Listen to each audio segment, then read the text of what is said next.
네, 안녕하세요. 레디스 발표를 맡게 된 디디입니다. 네, 이번 시간에 진짜 이것만 하고 저희가 끝내드릴 건데, 이제 첫 번째로 레디스 개요에 대해서 간략하게 설명드리고, 두 번째로 캐시 개념에 대해서 간략하게 설명드리고, 그 다음에 자료 구조랑 주의사항을 다루고 끝낼 예정입니다. 네, 이런 회사가 있는데 작년에 이런 문제가 생겼던 적이 있어요. 이제 모든 상품이 품절로 표시되는 이런 문제가 발생을 했었던 적이 있는데, 이제 원인을 파악하고 있죠. 근데 원인을 파악하니까 레디스 DB 때문이다 라는 것으로 드러났대요. 그래서 이제 레디스 DB라고 하니까 그래서 DB니까 데이터베이스구나 라는 정도의 배경 지식을 깔고 갈 수 있을 것 같아요. 그래서 레디스를 따져보면 리모트 딕셔너리 서버라고 해서, 리모트란 이제 원격의 외부에 있는 그런 녀석이라는 걸 알 수 있고, 딕셔너리는 이제 파이썬을 쓰셨던 분이라면 아실 거예요. 이제 자바의 해시맵처럼 키밸류 쌍으로 데이터를 저장하는 방식의 자료 구조이고요. 그리고 서버는 서버죠. 그래서 외부에 있는 딕셔너리라는 자료 구조를 사용하는 서버라는 것을 알 수 있습니다. 그렇다면 여기서 퀴즈를 드릴 건데, 32비트 CPU에서 인트의 최대값은 얼마일까요? 21호 4,700. 손 들고? 네, 히로 빼빼로 드릴게요.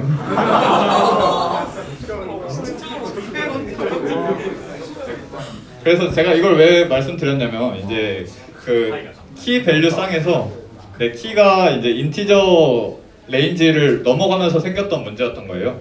그래서 키 값이 이렇게 많이 생길 수 있다라는 것을 자랑할 수 있는 문제가 되었던 거죠. 그래서 실제 레디스 패치 내역을 보면은 이제 키 인덱스 값을 인트에서 롱으로 바꾼 이런 패치도 있습니다. 그렇다면 그래서 레디스가 진짜 뭔데, 지금까지 이제 DB라는 거 알고, 이제 딕셔너리라는 자료 구조를 쓴다는 것도 알았는데, 이제 또 뭐가 있을까? 라고 해서 더 설명을 드리자면, 이제 방금 말씀드렸다시피 딕셔너리 서버라는 거가 있었고, 이제 뭐 데이터베이스라는 거 있었는데, 이제 세 번째로 이제 인메모리 데이터 스트럭처 스토어라고 이제 메모리상의 데이터를 저장하는 그런 서버라는 것을 알 수 있어요. 그리고 이제 다양한 자료 구조를 제공한다. 즉 이 캐시 부분이랑 인메모리라는 관점에서 설명을 드리려고 해요. 그래서 캐시는 어제도 배우셨잖아요. 그 어제 수업 시간에도 배웠는데, 결과를 미리 저장했다가 빠르게 사용하는 것입니다. 그러면은 어디에 저장해야지 가장 빠를까요? 이걸 설명드리자면 이제 메모리 계층 구조에 대해서 설명을 드려야 되는데, 기본적으로 메모리는 이렇게 계층 구조로 이뤄서 위로 갈수록 빠르고 비싸고, 밑으로 갈수록 느리고 큰 저렴한 그런 저장소라고 생각을 하시면 돼요. 그래서 저는 이해하기 쉽게 맥북을 가지고 설명을 드리려고 해요. 맥북에는 이제 12MB의 캐시 메모리랑 16GB 램이랑 512GB의 SSD를 포함하고 있거든요. 그래서 이제 보면은 그 12MB 캐시 메모리는 이제 SRAM이라고 해서 CPU 캐시 영역에 해당돼요. 이거는 엄청 빠르고 비싸고 용량이 작습니다. 그래서 여기는 용량이 너무 작기 때문에 데이터베이스로 사용하기에는 너무 작은 감이 있죠. 그래서 밑으로 내려와 보면은 16GB DRAM이라고 해서 이제 적당히 빠르고 비싸고 큰 그런 특성을 가지고 있고, 가장 중요한 특성은 휘발성이라는 특성을 가지고 있어요. 그래서 만약에 메인 메모리는 컴퓨터가 꺼지면 데이터가 전부 날아가는 그런 특징을 가지고 있습니다. 그리고 마지막으로 스토리지 계층에는 이제 방금 말씀드렸던 SSD가 포함되고요. 이거는 이제 비교적으로 느리지만 저렴하고 큰 용량을 가지고 있습니다. 또한 비휘발성이라고 이제 컴퓨터가 꺼지더라도 데이터가 영구히 저장되는 속성을 가지고 있죠.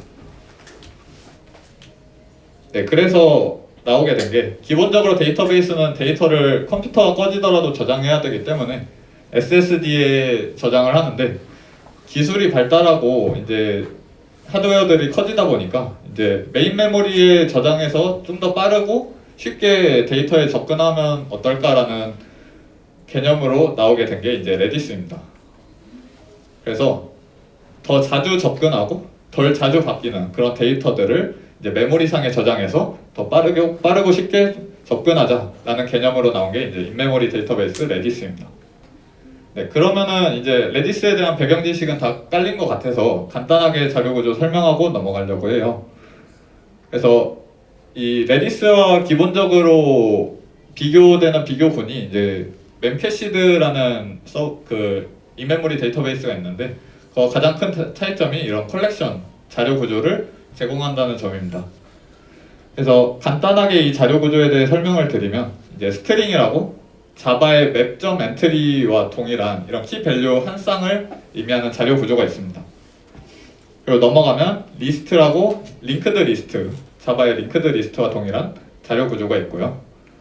그리고 자바의 해시셋과 동일한 이런 해시셋을 가지고 있고요.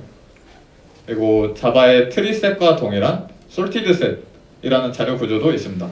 해당 자료 구조는 이제 스코어라는 숫자 값으로 순서를 정할 수 있어요. 그리고 마지막으로 해시맵 혹은 오브젝트 같은 그런 자료 구조를 저장하는 레디스만의 자료 구조가 있습니다. 그렇다면은 자바의 자료 구조와 어떤 부분에서 차이가 나는가? 라고 해서 이런 해시맵에다가 데이터베이스로 사용해서 저장해도 메모리 데이터베이스잖아요. 그래서 왜 이거를 안 쓰느냐에 대해서 이제 이런 문제가 발생할 수 있어요. 서버가 여러 대인 경우에 이런 서버마다 다른 데이터를 가지고 있기 때문에 그런 컨시스턴시 관련된 문제가 발생할 수 있어요. 실제로 세션 같은 거를 이렇게 자바 객체로 저장하거나 그렇게 된다면 이제 다른 서버에서는 해당 세션이 없기 때문에 그런 문제가 발생할 수 있고요. 네, 그리고 이제 멀티스레디드 환경에서 레이스 컨디션이라는 문제가 발생할 수 있습니다. 네, 그래서 레이스 컨디션은 뭐냐면 이제 간단하게 설명드리려고 간단하게 써놨는데 이제 여러 스레드가 경합하면서 이제 컨텍스트 스위칭이 주기적으로 발생하다 보면은 원하지 않는 결과가 발생할 때가 있어요. 그래서 이런 거를 막기 위해서 이제 레디스는 기본적으로 싱글 스레드를 활용하는 것도 있고 레디스의 자료 구조가 어떤 아토믹한 성질을 가지고 있어서 크리티컬 섹션이라는 것에 대한 동기화를 제공을 합니다.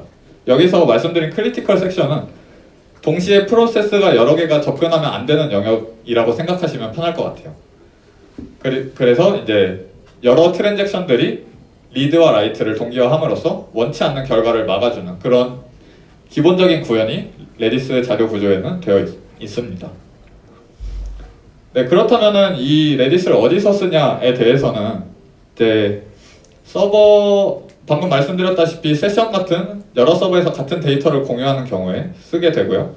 또 물론 이 데이터를 공유하지 않더라도 어떤 이 아토믹한 자료 구조라든지 뭐 캐시라는 기능을 사용하기 위해서 쓸 수 있습니다. 네, 그래서 이제 레디스를 사용할 때 주의해야 할 점을 말씀드리고 마무리할 건데 이제 첫 번째로 싱글 스레드 서버이기 때문에 시간 복잡도를 반드시 고려해서 명령어를 사용해라라는 게 첫 번째 주의해야 할 점이고요. 두 번째는 이제 인메모리 데이터베이스라는 특성상 어떤 OS와 메모리에 대한 배경 지식이 충분히 필요합니다. 네, 그래서 레디스가 왜 싱글 스레드로 동작하느냐에 대한 이유 중에 하나가 이제 I/O 바운드라고 주로 CPU 연산보다는 메모리 I/O 관련된 시간을 많이 보내기 때문에 어떤 CPU를 옵티마이제이션 했을 때 효율이 크지 않다라는 이런 이유가 있긴 한데 사실 어떤 뭔가 개발의 단순함 혹은 사용의 단순함을 위해서도 사용하는 이유도 있습니다. 그래서 레디스는 이제 네트워크로부터 요청을 받아서 명령어를 처리하는데 이런 커맨드를 형성하고 처리하는 과정이 싱글 스레드이기 때문에 이 커맨드가 오랜 시간이 걸리는 경우 이제 나머지 요청들이 이제 더 이상 받아지지 않고 서버가 다운되는 그런 문제가 발생할 수 있어요. 그래서 싱글 스레드이기 때문에 빨리빨리 처리해야 되고 그래서 이런 전체 데이터를 다루는 시간 복잡도를 가진 ON의 명령어는 주의해서 사용해야 된다고 나와 있습니다. 대표적으로 이 모든 키들을 가져오는 키 명령어나 플러시나 get, all 같은 모든 데이터를 다루는 명령어들은 프로덕션 환경에서 사용할 때 주의하라고 공식 홈페이지에도 나와 있습니다. 네, 그리고 메모리 관리에 대해서도 간단하게 설명하고 마무리할 건데요. 네, 메모리 파편화, 가상 메모리 수합, 그리고 리플리케이션 이 정도가 있습니다. 사실 나머지도 많은데 간단하게 설명하기 위해서 이 세 가지만 말씀드리고 마무리하겠습니다. 네, 그래서 첫 번째는 파편화인데 파편화를 간단하게 설명드리자면 이제 메모리를 할당받고 해제하는 과정에서 이런 부분 비어있는 공간이 생기게 돼요. 근데 새로 생긴 이런 커다란 프로세서를 할당하려면 여기밖에 할당이 안 되기 때문에 실제 피지컬 메모리에서 사용하지 못하는 부분이 생기게 되죠.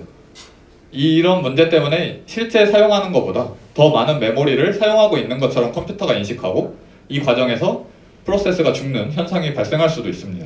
그래서 이런 메모리 파편화 때문에 레디스를 사용하실 때는 메모리를 적당히 여유 있게 사용하셔야 된다는 점을 말씀드리고 싶어서 추가했습니다. 네, 다음은 이제 가상 메모리의 이제 수압인데 실제로 프로세스를 메모리에 올릴 때 전체 프로세스를 전부 다 올리지 않고 일부만 올려서 메모리에서 사용하고 덜 쓰이는 프로세스의 메모리들은 디스크에 저장했다가 필요할 때 메모리를 올려서 사용하는 방식을 선택하고 있어요. 근데 이 과정에서 이제 레이턴시가 발생하게 되고 그 레이턴시가 길어지게 된다면 이제 싱글 스레드 환경이라고 말씀드렸기 때문에 어떤 문제가 발생할 가능성이 있습니다.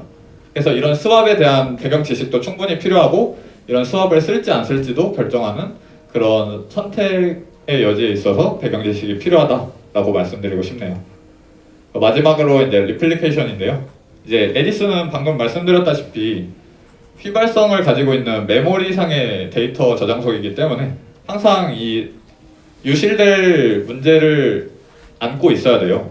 그래서 이런 복제 기능을, 데이터 복사 기능을 제공하는데 이렇게 데이터를 복사해서 어떤 슬레이브의 레디스 서버라든지 아니면 디스크라든지 이런 곳으로 전송해서 저장하는 방식을 선택합니다. 근데 이 과정에서 복사가 일어날 때 포크라고 프로세스를 동일하게 복제해서 메모리상에서 복제해서 사용하는 방식을 쓰는데 이 과정에서 이제 메모리가 가득 차 있다면 이 복사본이 제대로 생성되지 않고 서버가 죽는 현상이 발생할 수도 있습니다. 따라서 이런 포크 연산을 사용하실 때도 반드시 주의하셔야 되고 메모리를 반드시 여유 있게 사용해야 된다는 점을 인지하고 계시면 좋을 것 같아요.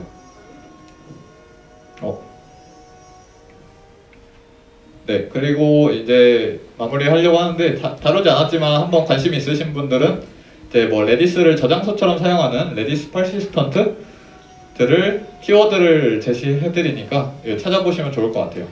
그리고 레디스는 주기적으로 스케일 아웃을 하고 백업을 해야 되기 때문에 뭔가 클러스터링을 관심 있으시다면 한번 찾아보시면 좋을 것 같고 그럼 클러스터링이 된 그 서버들을 부하를 어떻게 고르게 분산하느냐에 대한 알고리즘을 컨스탄트 해싱으로 찾아보시면 좋을 것 같고 마지막으로 이제 데이터베이스를 사용하지 않고 이런 인메모리 DB만 사용하는 데이터 그리드 방식을 이제 스프링 젠파이어나 헤이즐 캐스트 같은 걸로 제공한다고 하니까 이런 부분도 관심 있으시면 한번 찾아보시면 재밌을 것 같아요.